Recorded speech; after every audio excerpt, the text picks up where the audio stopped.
All right, so this is a suggestion via Patreon. The name of the video is why the U.S. won't pay down its debt. We don't have to, basically. But all right, let's get it. Nearly $33 trillion. That's what the U.S. national debt was as of early September 2023.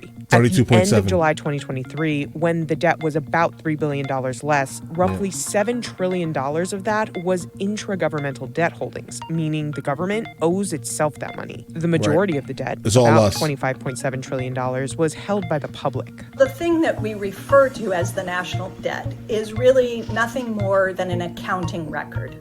It's keeping track of how many dollars the government has added to the broader economy, minus how many dollars it has subtracted away from us, mostly through taxation. Is there a reason you should want debt to be zero, precisely zero? No, there's no reason for that. Debt has many useful purposes. It's very useful for emergencies. The national debt increased by nearly 90% since the beginning of the pandemic.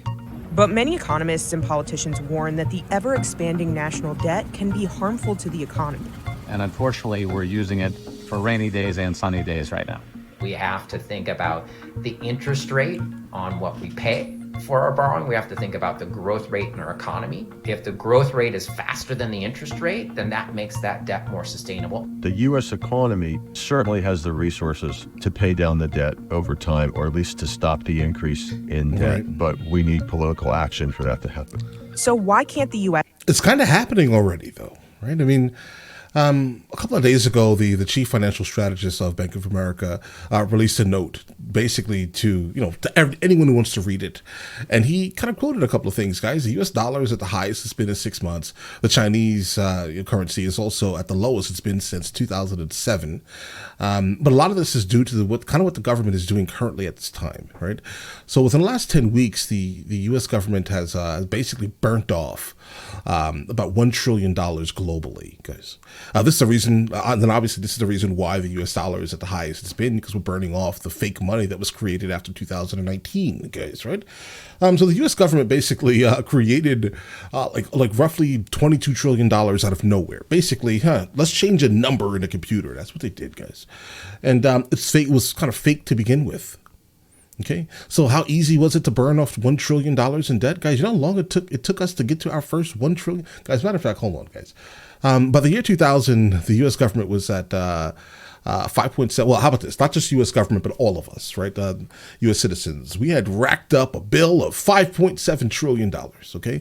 It took us 17 years to go from 5.7 trillion to 9.5 trillion, 2017 or so, guys, right? So now imagine. In 2000, well, how about this? The event that happened in that time, guys, right? Somehow, and for some reason, we created $22 trillion to pump into the economy, right?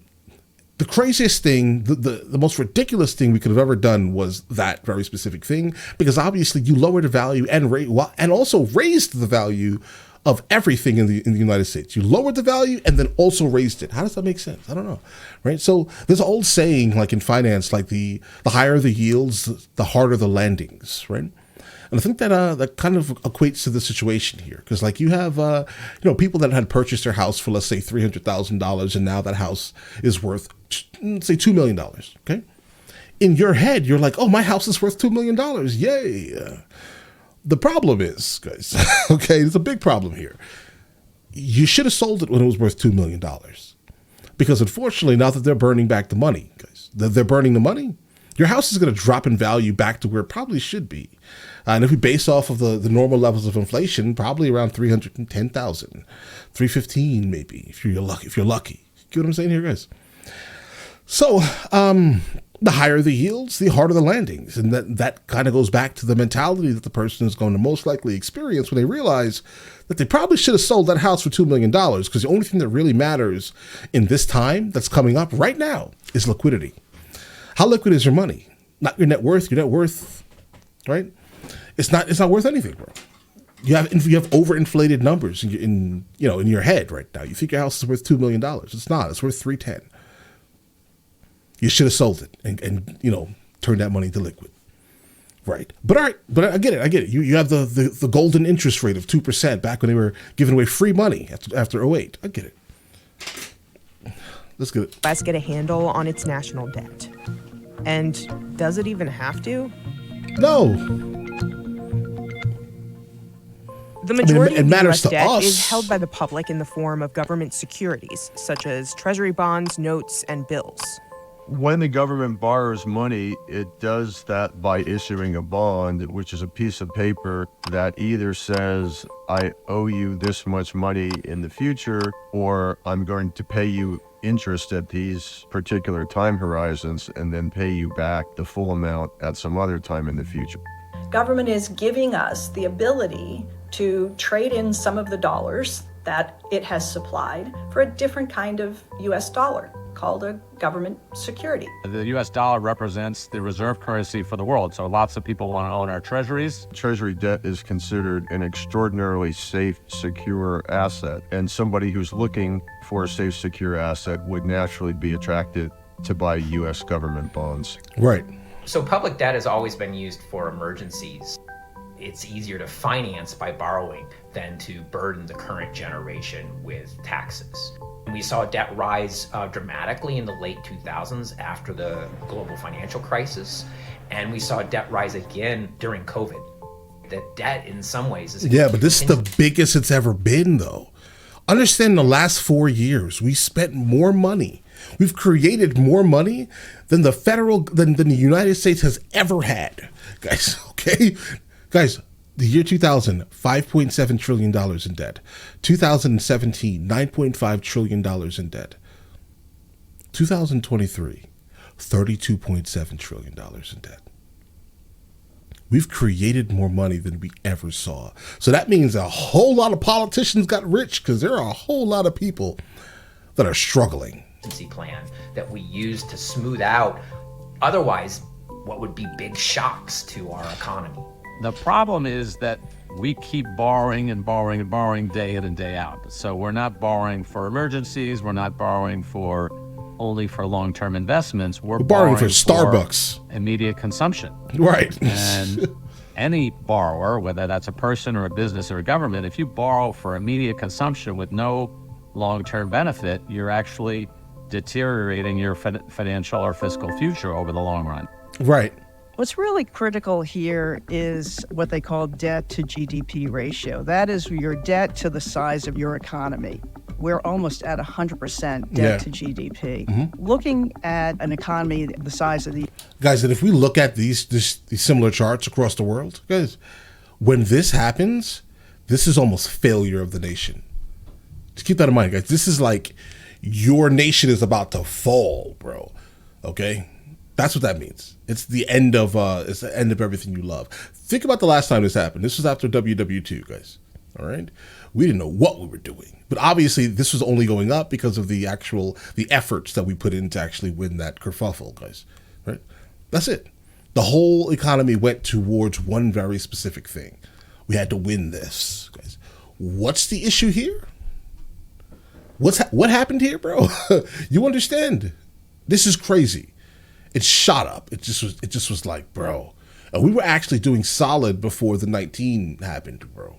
Like, we were doing okay. I mean, obviously we were rising, right? But we were doing solid, guys. Like, this is when we were really good. Again, this was 5.7. We literally paid down our debt, guys. Keep that in mind. And then what happened? All right. So yeah, fake money being printed. They need to burn it all off. And once they do that, it's going to probably go right back down. Do I think it's going to go down to, here? No, but at least if we can get back to 80%, that'll be solid at least. It'll get back to somewhat normalcy, right? Pepsi stock will still be looking really good. But all right, let's get it. U.S. Usually a stability number is around 70%. So why is looking at that ratio important? Because it really shows whether you can service that debt. Servicing the debt means paying back the debt and the interest on the amount to the lender. The reason interest rates matter is because the government has to pay interest on its past debt. And as interest rates rise, those net interest payments start increasing dramatically. The Federal Reserve has been increasing interest rates since March 2022 with the goal of slowing down. And this is the golden era, guys. This was free money, okay? Guys, this was free money. Free money completely, guys. Crazy. And now, I don't know when this video was made, but bro, we are higher than this. Like we are like 8% on mortgage right now, bro. Keep that in mind. All right, we no longer have free money. Okay, that's it. And obviously, this is not a mortgage rate, but this was still free money, bro. Because 08 I think it was like right here, between 1% and 2% or so, 3%, depending, right? But we no longer have free money. Economic activity. When you raise interest rates, you have to pay more to service the debt. But does the government pay the raised interest rate? We need to do without incurring even more debt. The federal government paid and rage from the people. Keep that in mind. You start raising people's taxes. $475 billion in interest on the national debt in 2022. Oh, okay. That's They're nearly paying 2% of GDP. The Fed is pushing up interest rates, and this is feeding hundreds and hundreds of billions of dollars in additional income to bondholders. So people who are holding government bonds, paying higher rates of interest, are getting a huge windfall. Debt helps your economy because you can take on large initiatives. Message. That's all I'm going to say. Like infrastructure. You can take on crises like the pandemic. But you get you guys to watch some where government your bonds, debt to guys. GDP ratio is, because that really is the stability indicator of whether you can actually service this debt or whether you're tilting the balance. They're tilting the balance. There are bad uses of debt. The public debt is one thing we're going to pass to the next generation. So is the quality of the environment. So is the infrastructure and roads and broadband and et cetera. So we need to balance both, the costs and benefits that we send to future generations. We're the wealthiest nation on earth, and we're basically taking resources that we don't have today and borrowing from the future. I think the biggest point of confusion or piece of misinformation about this thing we call the national debt is that it is somehow a burden to the rest of us, right? You'll hear people talk about the national debt burdening future generations. It ends up scaring people because you're thinking that the federal government's budget works like a household budget, and that if the government is borrowing and taking on debt, that somehow it's going to find itself in a situation somewhere down the road where it can no longer afford to pay the bills. And that's just simply not true. The government's budget doesn't work anything like a household budget. The U.S. isn't the only country with debt. There are 15 other countries with higher debt to GDP ratios than the U.S., with Japan having the largest in the world. Economist Stephanie Kelton says 200% Japan? Okay. Guys, if you've been to, I'm going to point out a couple of things here, guys. There's a couple of them on here that I'm actually surprised because they're not actually, they don't feel like they're failing when you go, guys. Like Portugal's absolutely solid, guys. I mean, it's beautiful to live there. If I would suggest making outside like remote money, obviously, guys. Cape Verde. Okay, I can see Cape Verde. I can see Eritrea. I can see Sudan. I can definitely see Greece, bro. But I guess that would make a lot of sense because it's over 200%. But Greece is pretty much obvious. Sudan, again, that's pretty obvious also. Eritrea is always probably going to be like that because, again, Eritrea is a hermit kingdom, guys, right? No offense, obviously, there's not much difference. Well, there's a slight difference between Eritrea and North Korea, but not much, bro. All right, not much.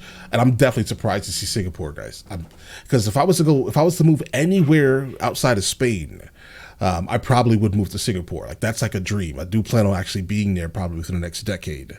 But I'm definitely surprised to see Singapore being here, bro. All right, let's get it. Japan's economic situation illustrates why debt isn't as harmful as mainstream economists suggest it is. Well, obviously, the Japanese government has been running fiscal deficits basically for the last 3 decades. Has it been inflationary? No. Has it driven interest rates sky high and crowded out private investment? No. So Has what's Japan, our problem? Faced any kind of a fiscal solvency crisis as a result? No. When you look at what mainstream economics tells us is supposed to happen, if Doesn't happen governments don't balance their budgets, if they run persistent fiscal deficits, if the debt continues to rise, interest rates are supposed to go up. It's supposed to trigger inflationary problems, solvency risk, and all. So we have this, guys. There's some corruption happening, bro. Right? Because I didn't even think about that, guys. Listen, if Japan is able to function, normally that's like the precursor to a failing country, guys. But for some reason, that's not happening in Japan. And if Japan is able to make it at that rate, we're at 98%, right? And they're making it like 220, like 230%, basically, guys, right? Without rising the interest rates. Why are they doing it to us? It feels like someone is making money from this, guys. And it's not us. But listen, I'm just going to go ahead and say, please keep burning off these US dollars. Like how they do the SHIB coin, guys, right? A lot of people go into like the coin SHIB because you can get like 100,000 shares for like maybe $50, right? In hopes that they burn off a large amount of their inventory. If they burn off a lot of those coins, then obviously the value of your coin goes up because, of course, there's less of it. That's the reason why the US dollar has gone up, because we burnt off $1 trillion. Can we please burn off another 20? All the rest of it just didn't happen. One could say, with 2020 hindsight, that Japan hasn't had any debt default or debt crisis. And again, that's in part because the rates at which they borrow at have been very low. The Japanese economy has been growing very slowly and very sluggishly. We don't know what the counterfactual is. We don't know how much faster the Japanese economy would have grown had they not been saddled with so much public debt. The U.S. national debt tends to make headlines alongside words like default and debt ceiling. A default is any time the government does not make a payment that it promised to make. We're one of two countries, I think, on the planet that has this sort of a debt ceiling in place. The other is Denmark, and they set it so high that it never really becomes an issue for them. Here, the debt ceiling limit is a self-imposed I want to hear the joke. It's something that Congress put in place. Congress has given two sets of instructions to the executive branch. Congress is saying, spend this money that we have authorized, these programs in this budget, but don't issue any more of this specific type of security in order to facilitate that payment. So it kind of leaves the executive branch in a position where it's got to find a way to continue to spend, because it's authorized under the law to spend, but not spend in the way that it normally would. I wish we could get rid of the entire debt ceiling issue. Guys, so apparently Denmark is interesting. Once it feels like it's reaching their debt ceiling, apparently in 2008 during the financial crisis, the global financial crisis, Denmark was like, I don't know, we're getting close. Let's double it. That's what they do. I don't know, guys, I don't know if this is comparable, bro. I mean, don't get me wrong. We obviously do the same thing. Kinda, right? Maybe not the same exact thing. We're not going to sit here and double it. But yeah, they definitely have, and it is so high. Like, I don't see them ever really touching that number, bro. Right? I mean, I just don't see it, guys. Totally unnecessary in the first place. For real, because the government can't spend money unless Congress authorizes it anyway. The fight over the debt ceiling can have serious consequences for the U.S. and might as well just delete economy. that debt ceiling, guys. Fitch, one of the bond rating services, lowered the U.S. credit rating in early August 2023 from the top category to a slightly lower one. It was a combination of three things. One is the rising debt to GDP ratio in the current forecast. The second is the lack of an explicit plan to deal with that. And third is the kind of terrible governance that Congress demonstrated in the debt limit buildup that occurred a few months ago, with many congressional Republicans threatening default if their demands were not met. As of December 2022, about $7.4 trillion. Guys, our politicians are directly the problem. They seem to always be it always seems to be the politicians' problem, bro. They're always the ones doing all this craziness to us, guys. Dollars of U.S. debt is held by foreign governments or investors, which makes up 30% of publicly held debt. If countries holding U.S. debt start to believe it's not a safe investment, it may lead to a run on the bank, so to speak. Right. Why would we care about the stock of debt held by foreigners? The reason is that when we think about how a debt crisis could emerge, it's much like a banking crisis. One day we wake up and we no longer believe an entity is solvent. And so we run, right? We run for the exits.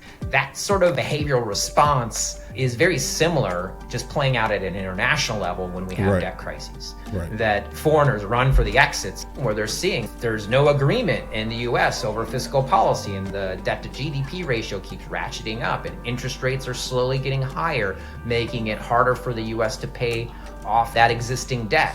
So those kinds of signals could, lead some to begin to sell US treasuries. Ultimately, the U.S. national debt isn't getting paid off anytime soon. People are, at the abstract level, in favor of cutting the deficit. The problem is, at the implementation level, they oppose spending cuts that would affect them, and they favor tax increases that would affect them. The debt trajectory is worrisome, not a crisis, but worrisome. But there's a significant minority that says that we face so many other issues that we can afford some more debt.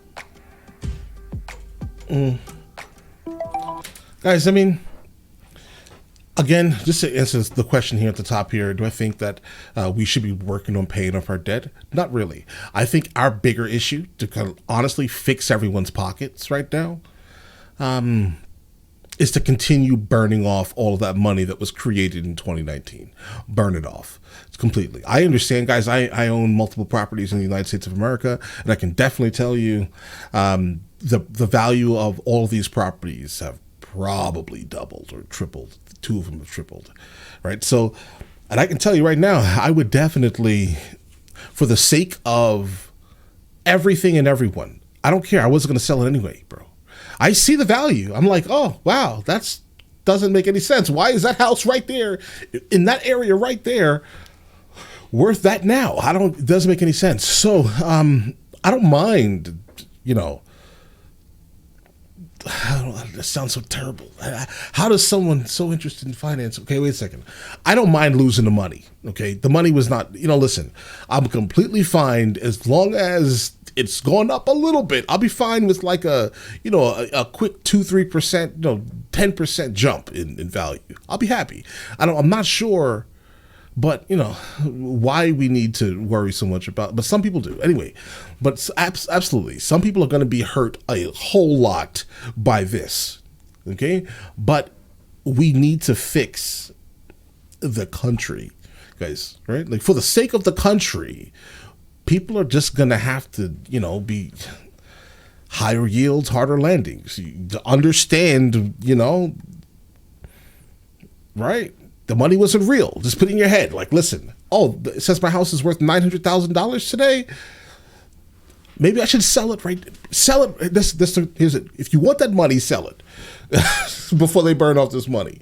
That's basically how that works, guys. Of course, this is not financial advice. Don't sell your house and then be angry at me later in the comments or something like that, guys. I just want to let you guys know that in terms of like how this is working, the liquidity is all that matters right now.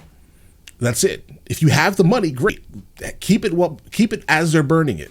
Again, the U.S. dollar is going to continue to go up as they're burning money. So if you start seeing the dollar go up, understand, because guys, for example, I refuse to store money in the dollar. For the last year, I took every single thing I had and took it out of the dollar completely. Everything is basically sitting in euro. I prefer euro. But the euro is also kind of going down right now. I don't know how I feel about that personally. But until the dollar kind of gets more stable, yeah, I'm good on a dollar, bro. Even though I understand the euro is, I think, in some way also backed by the dollar. But either way, guys, listen. You guys all have an absolutely amazing day. Enjoy your day thoroughly.